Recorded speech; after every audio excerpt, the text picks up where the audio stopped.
Welcome to the Hollywood explainer. तो guys, आज की हमारी मूवी है the pirates of Caribbean the dead man chest और ये इस सीरीज का दूसरा पार्ट है। इससे पहले का एक पार्ट मैंने अपने चैनल पर एक्सप्लेन कर दिया है। अगर आपने नहीं देखा तो जाकर देख लेना, लिंक डिस्क्रिप्शन में है। गाइस, आगे बढ़ने से पहले एक बात और, यार प्लीज चैनल को सब्सक्राइब और वीडियो को शेयर कर दो। अभी यार 500 सब्सक्राइबर भी पूरे नहीं हुए हैं अपने चैनल पर, और प्लीज गाइस कर दो। तो गाइस, मूवी शुरू होती है और हम देखते हैं कि एलिजाबेथ और विल की शादी होने वाली थी, लेकिन तेज बारिश के कारण वो रुक गई थी। तभी कुछ सिपाही विल को पकड़कर ले आते हैं और फिर लॉर्ड कटलर बेकेट वहां आता है, जो सीधे लंदन से राजा के खास आदमी बनकर वहां आया था। वो वहां 3 लोगों को अरेस्ट करने के लिए आया था, जो कि थे विल टर्नर, एलिजाबेथ स्वान और कोमोडोर नॉरिंगटन, क्योंकि उन्होंने समुद्री लुटेरे जैक को भगाने में मदद की थी। फिर मर्सर, जो कि कटलर का आदमी होता है, वो गवर्नर को उन तीनों का वारंट दिखाता है, जिनकी सजा थी फांसी। वो उन दोनों को अरेस्ट कर देते हैं, लेकिन नॉरिंगटन वहां नहीं होता, क्योंकि उसने कुछ वक्त पहले ही अपना ओहदा छोड़ दिया था और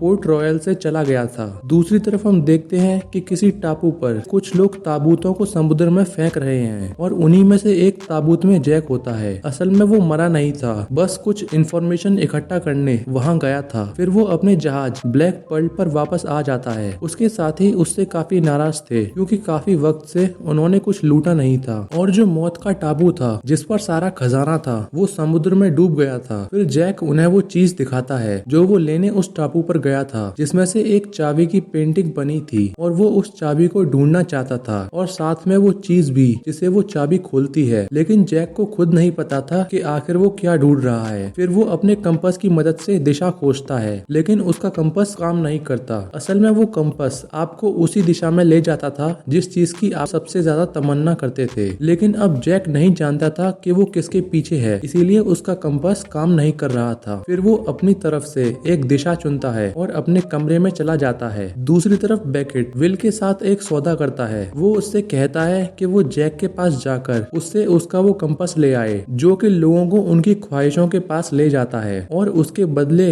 वो एलिजाबेथ को छोड़ देगा। अब क्योंकि जैक खुद विल को अपना कंपास नहीं देने वाला था, इसीलिए बेकेट विल को सरकारी दस्तावेज भी देता है, जिससे जैक आखिरकार आजाद हो जाएगा और रॉयल नेवी के एक शिप पर कमांडर की नौकरी करेगा। फिर हम जैक को देखते हैं, जो शराब की बोतल लेने अपने तहखाने में जाता है। वहाँ उसे बूटस्ट्रैप मिलता है, जो अब भी काफी भद्दा लग रहा था। वो उसे बताता है कि जब बारबोसा ने उसे तोप से बांधकर समुद्र में फेंक दिया था, तो ना तो वो हिल सकता था और ना ही मर सकता था। और तब वहाँ डेवी जोन्स आया। वो फ्लाइंग डचमैन जहाज का कैप्टन है। इसके आगे की जानकारी आपको बाद में पता चलेगी। फिर उसने बूटस्ट्रैप से पूछा कि वो आजाद होने के बदले में गुलामी करेगा, और उसने हाँ कर दी, और वो 100 साल तक फ्लाइंग डचमैन जहाज पर गुलामी करने में फंस गया है, और उसकी ये हालत उसी से हुई है। वो यहाँ जैक को डेवी जोन्स से किया हुआ सौदा याद दिलाने आया था। असल में जैक ने ब्लैक पर्ल जहाज की 13 साल की कप्तानी के बदले अपनी 100 साल की गुलामी डेवी जोन्स से मांगी थी। इसके बाद डेवी जोन्स ने उसे ब्लैक पर्ल दिया था, और अब 13 साल पूरे हो चुके थे। फिर बूटस्ट्रैप जैक के हाथ पर एक काला निशान लगा देता है और वहाँ से चला जाता है। जैक इससे काफी डर जाता है और तुरंत अपने साथियों को उठाकर किनारे के पास चलने की कहता है, चाहे वो कोई सा भी टापू हो, ताकि वो समुद्र से दूर जा सके। फिर हम एक जहाज को देखते हैं जिसे क्रैकन तबाह कर देता है। क्रैकन असल में डेवी जोन्स का मॉन्स्टर था, जिसकी मदद से वो बड़े बड़े जहाजों को तबाह कर देता था।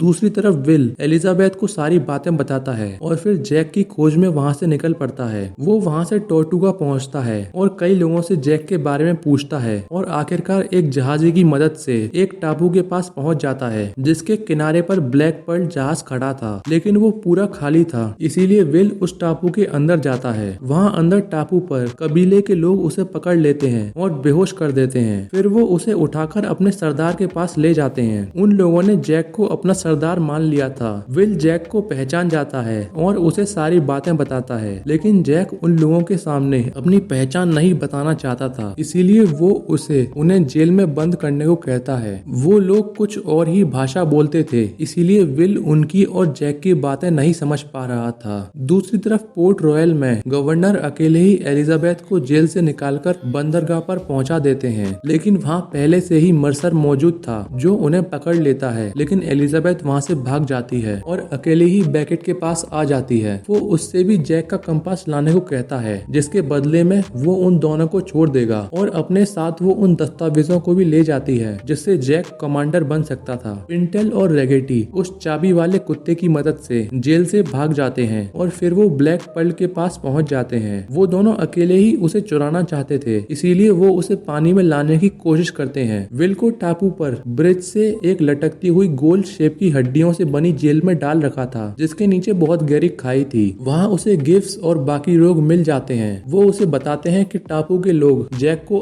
भगवान मानते हैं और वो उसे मारकर उसे इंसानी शरीर से मुक्त करना चाहते हैं। वो उसके लिए लकड़ी इकट्ठा करते हैं ताकि उसकी आग जलाकर वो उसे पका सकें। फिर वो उसको एक लकड़ी पर बांधकर पकाना शुरू करते हैं। वो आग लगाने ही वाले थे कि तभी एक लड़का आकर उन्हें बताता है कि वो कैदी भाग रहे हैं। असल में विल और बाकी लोग अपनी जेल को झुलाकर किनारे पर ले आते हैं और फिर सभी लोग ऊपर चढ़ना शुरू करते हैं। तभी उनमें से एक गोला टूटकर नीचे खाई में गिर जाता है क्योंकि उसकी रस्सी कमजोर थी। अब सभी कबीले के लोग उन लोगों के पीछे जाते हैं। वो उन्हें मारने ही वाले थे कि तभी दूसरी तरफ से जैक भी वहाँ से निकलकर भाग जाता है। इसीलिए फिर वो सभी लोग उन्हें छोड़कर जैक के पीछे जाते हैं, लेकिन तब तक वो सभी लोग ब्लैक पर्ल तक पहुँच जाते हैं जिसे पिंटेल और रेगेटी ने पानी में उतार दिया था। फिर उसके बाद जैक भी वहाँ पहुँच जाता है और फिर वो सभी लोग उस टापू से बचकर निकल जाते हैं। जहाज पर आने के बाद विल वापस जैक से वो कंपास मांगता है, लेकिन फिर जैक उससे सौदा करता है और उसे वही चाबी का चित्र दिखाता है और उससे उसको ढूंढने को कहता है।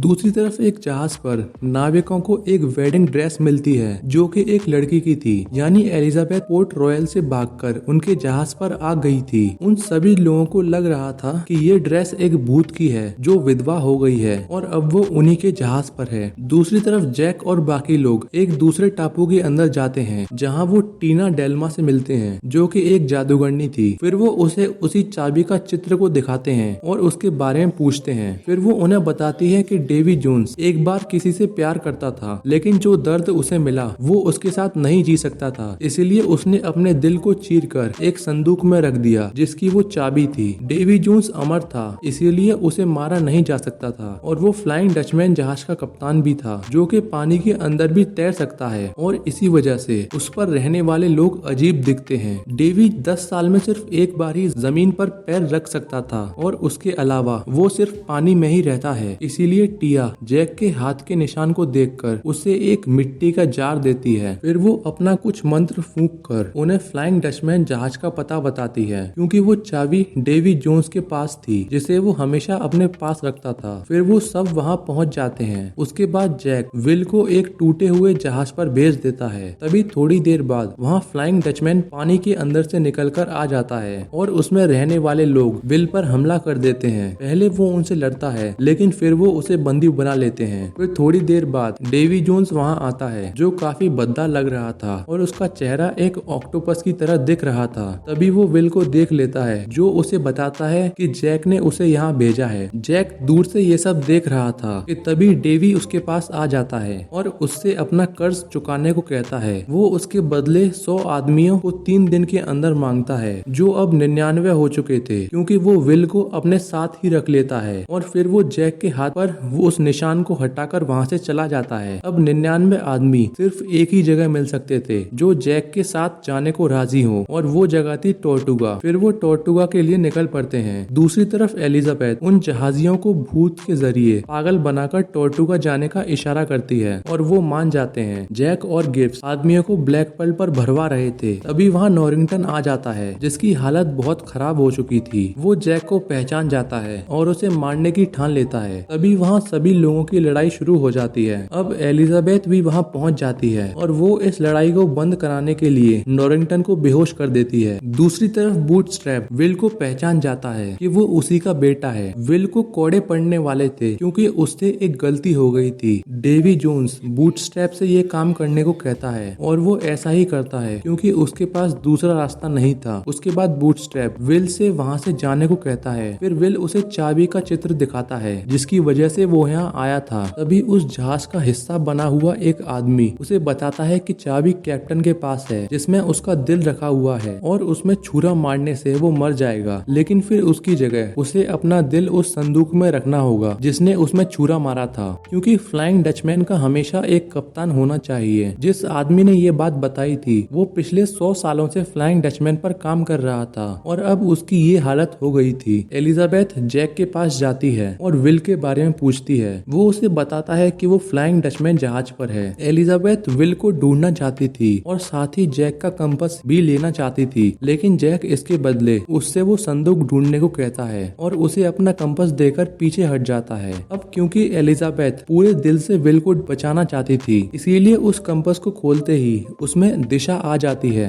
और फिर वो उसी की तरफ निकल पड़ते हैं। नॉरिंगटन भी उसके साथ जा रहा था। दूसरी तरफ बेकेट गवर्नर को छोड़ देता है क्योंकि वो एक गवर्नर था और वो उन्हें मार नहीं सकता था, इसीलिए वो वापस उन्हें काम पर रख लेता है। फ्लाइंग डचमैन पर सट्टेबाजी चल रही थी, तभी विल डेवी जोन्स को चुनौती देता है और वो अपनी ताउम्र गुलामी के बदले उस चाबी को दाव पर लगाता है। फिर खेल शुरू हो जाता है और डेवी जोन्स उससे वो चाबी दिखाता है जो उसने अपने टेंटिकल्स के बीच में छुपा रखी थी। तभी बूटस्ट्रैप भी उस गेम में आ जाता है क्योंकि वो विल को बचाना चाहता था। फिर लास्ट में बूटस्ट्रैप हार जाता है और डेवी उसे उस शिप पर ताउम्र रखने का फैसला सुनाता है और साथ ही विल को भी आजाद कर देता है। रात में जब सब लोग सो रहे थे तो बूटस्ट्रैप विल की उस चाबी को चुराने में मदद करता है। विल बड़ी मुश्किल से उस चाबी को डेवी के टेंटिकल्स में से निकालकर उसकी जगह वो चित्र को रख देता है और फिर एक छोटी नाव के सहारे वहाँ से निकल जाता है। जाते वक्त विल अपने पिता से वादा करता है कि वो उसे किसी भी हालत में उसे डेवी जोन्स से आजाद करा कर रहेगा। दूसरी तरफ एलिजाबेथ जैक को एक दस्तावेज दिखाती है जो बेकेट उसे देना चाहता था और तभी जैक समझ जाता है कि बेकेट को भी डेवी जोन्स का दिल चाहिए और ये सब नॉरिंगटन दूर से सुन रहा था। विल तैरते तैरते एक जहाज पर पहुंच जाता है जो उसे बचा लेता है। फ्लाइंग डचमैन जहाज उनका पीछा कर रहा था, तभी डेवी जोन्स उसके जहाज पर लगी एक मशीन से क्रैकन को बुलाता है ताकि वो विल के जहाज को तबाह कर सके। क्रैकन एक बहुत बड़ा मॉन्स्टर था जिसकी ऑक्टोपस जैसे टेंटिकल्स थे। वो उस जहाज को तबाह कर देता है, लेकिन विल उसमें से जिंदा बच जाता है और फ्लाइंग डचमैन जहाज पर लटक जाता है। अब क्योंकि वो चाबी चोरी हो गई थी, इसीलिए डेवी फ्लाइंग डचमैन को उसी टापू पर ले जाने का फैसला करता है जहां उसने उस संदूक को छुपा रखा था। दूसरी तरफ ब्लैक पर्ल उस टापू तक पहुंच जाता है, लेकिन सिर्फ पिंटल, रेगेटी, जैक, नॉरिंगटन और एलिजाबेथ ही वहां पर जाते हैं और उस कंपास की मदद से उस सही जगह तक पहुंच जाते हैं और खोदना शुरू करते हैं। फ्लाइंग डचमैन भी वहां टापू तक पहुंच जाता है। वो तीनों उस बक्से को वहां से निकालते हैं और तभी विल भी वहां पर आ जाता है और उसके पास चाबी भी थी और वो खुद ही जोन्स को मारना चाहता था ताकि वो अपने पिता को आजाद करा सके। फिर वो तीनों एक दूसरे पर तलवार उठा लेते हैं। जैक को किसी तरह क्रैकन से बचना था, नॉरिंगटन को वो दिल बेकेट को देकर अपना ओहदा वापस पाना था और विल को अपने पिता को छुड़ाना था, इसीलिए वो तीनों लड़ना शुरू करते हैं। एलिजाबेथ उन्हें रोकने की कोशिश करती है लेकिन वो नहीं सुनते। तभी रेगेटी और पिंटेल उस संदूक को लेकर भागते हैं और एलिजाबेथ उनके पीछे जाती है। वो लड़ते लड़ते पूरे टापू पर घूमते हैं। डेवी जोन्स के साथी भी वहाँ पहुँच जाते हैं और वो एलिजाबेथ और उन दोनों का पीछा करते हैं क्योंकि उन्हीं के पास वो संदूक था। वो तीनों अब भी लड़ रहे थे। तभी जैक के पास वो चाबी आ जाती है और साथ ही वो उस संदूक को भी उस आदमी से ले लेता है जो डेवी जोन्स के साथ था और फिर उसमें से डेवी जोन्स का वो दिल निकाल लेता है जो अब भी धड़क रहा था और फिर उसे उसी जार में डाल देता है जिसमें टिया ने उसे मिट्टी भरकर दी थी। थोड़ी देर बाद वहाँ नॉरिंगटन आता है और समझ जाता है कि उस जार में वो दिल है, इसीलिए वो उसमें से उससे निकालता है और वहाँ से भाग जाता है। फिर वह उस खाली संदूक को डेवी जोन्स के साथियों को देकर वहाँ से निकल जाता है। थोड़ी देर बाद वो सब वापस ब्लैक पर्ल पर लौट आते हैं और तभी उनके किनारे फ्लाइंग डचमैन भी आ जाता है। जैक को लग रहा था कि उसके पास अब भी डेवी का दिल है, इसीलिए वो उसे चढ़ाता है और इससे डेवी गुस्सा हो जाता है और उन पर हमला करने लगता है। फिर वो ब्लैक पर्ल को लेकर उनसे दूर भागने लगते हैं और काफी दूर आ जाने के बाद डेवी क्रैकन को बुलाता है और उस मशीन की वाइब्रेशन से वो जार टूट जाता है जिससे जैक को पता चल जाता है कि वो दिल उसमें नहीं है। तभी क्रैकन उन पर हमला कर देता है। पहले तो वो उस पर कुछ तोप चलाकर उसे वापस भेज देते हैं, लेकिन उससे वो और गुस्सा हो जाता है। फिर वो एक जाल में सारा गोला बारूद और सारी शराब भर देते हैं। एलिजाबेथ देखती है कि जैक पर्ल को छोड़कर भाग रहा है। विल एलिजाबेथ से उस बारूद में गोली मारने को कहता है क्योंकि अब क्रैकन ने उसे उठा लिया था, लेकिन स्वान से वो बंदूक गिर जाती है और तभी जैक वापस आ जाता है और बारूद में वो गोली मार देता है जिससे बहुत बड़ा धमाका होता है और क्रैकन काफी घायल हो जाता है और वापस चला जाता है। लेकिन इससे वो और भी गुस्सा हो चुका था, इसीलिए जैक उन सभी से वो जहाज छोड़कर जाने को कहता है। वो सभी उस जहाज को छोड़कर जाने लगते हैं। तभी एलिजाबेथ लास्ट में जैक को किस करती है और ऐसा करते हुए विल उसे देख लेता है। उसे लगता है कि एलिजाबेथ अब जैक से प्यार करती है, लेकिन उसने ऐसा इसलिए किया था ताकि वो उसे वहीं पर बांध सके, ताकि क्रैकेन सिर्फ उसी के पीछे आए। और वास्तव में क्रैकेन सिर्फ जैक के लिए आया था और बाकियों से उसका कोई लेना देना नहीं था। फिर वो सभी लोग जैक को पर्ल पर छोड़कर वहाँ से निकल जाते हैं। उनके जाने के बाद वहाँ क्रैकेन आ जाता है और